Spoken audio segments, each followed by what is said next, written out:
ये आप देखें, ये परमानेंट कंजम्पशन जो है ये किसका फंक्शन है, ये परमानेंट इनकम का।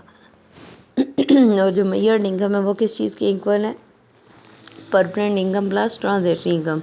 मेजर्ड कंजम्पशन किसके इक्वल है, permanent consumption plus trajectory consumption. The change in consumer consumption resulting from change in income. अब उसको नीचे डायग्राम से शो किया हुआ है। अब इसमें देखिए क्या कह रहा है कि according to Friedman an increase in income from Y bar P to Y bar M. Income increase कितना है, वाई बार पी से वाई बार एम की तरफ। Would cause only a slight rise in consumption from point A to point B. इसकी वजह से जो है कितना इंक्रीज़ आ गया पॉइंट ए से बी में। Change indicates by M N, ठीक है, ये सामने देख लें, एम एन में चेंजेस शो की हुई हैं, ठीक है, पॉइंट ए से बी में। If consumer expectation change and increase in income is expected to continue. अगर कंज्यूमर की एक्सपेक्टेशन चेंज होती है और आमदनी में जो इंक्रीज़ है वो कंटिन्यू रहता है, तो then his permanent income has increase and his expenditure will also increase. तो उसकी परमानेंट इनकम बढ़ेगी और साथ में उसके एक्सपेंडिचर्स भी बढ़ जाएंगे। कहाँ तक, पॉइंट डी तक।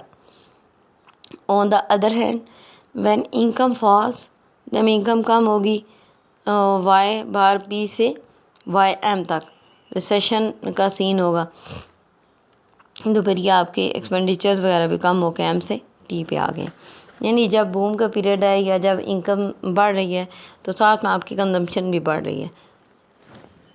जब रिसेशन का फेस आ जाता है, आपकी इनकम कम हो जाती है, तो साथ में कंजम्पशन एक्सपेंडिचर्स भी आपके कम हो जाएंगे और अब आप पॉइंट ए से ई तक आ जाएंगे।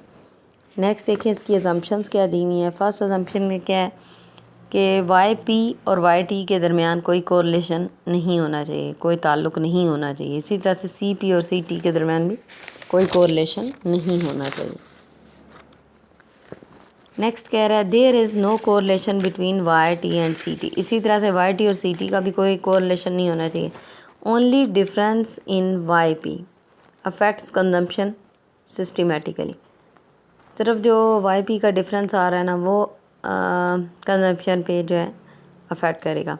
Short run result of assumption is that M P C less than A P C से। इसको अंडरलाइन कर लें कि शॉर्ट रन का रिज़ल्ट क्या निकला है कि marginal propensity to consume less है एवरेज प्रोपेंसिटी टू कंज्यूम से, और लॉन्ग रन में क्या है जी, ये दोनों एक दूसरे के इक्वल हैं। नेक्स्ट देखें जी इसकी शॉर्ट कमिंग या वीकनेसेस क्या थी इसकी। अजम्पशन नंबर 3 इज़ अनरियलिस्टिक कि वाई टी और सी टी का कोई ताल्लुक़ नहीं होना चाहिए। This assumption implies that with the increase या decrease in income there is no change in consumption. ऐसा तो नहीं होता। उसने कहा है कि जब आमदनी बढ़ेगी या कम होगी तो कंजम्पशन में कोई चेंज नहीं आएगा, तो ये अजम्पशन अनरियलिस्टिक है। सेकंड देखें, it states that A P C of all families whether rich और poor is the same in the long run. और एवरेज प्रोपेंसिटी टू कंज्यूम तमाम फैमिलीज़ का सेम रहता है लॉन्ग रन में, चाहे वो अमीर हैं चाहे वो गरीब हैं।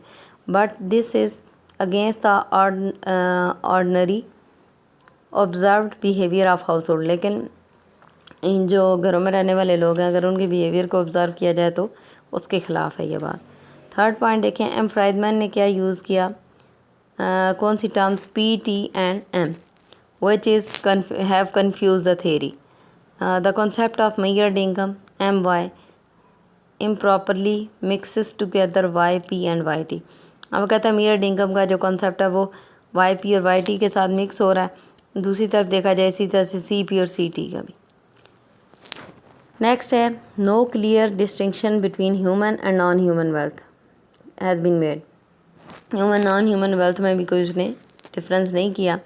Rather includes income from the both in a single term in the empirical analysis of his theory.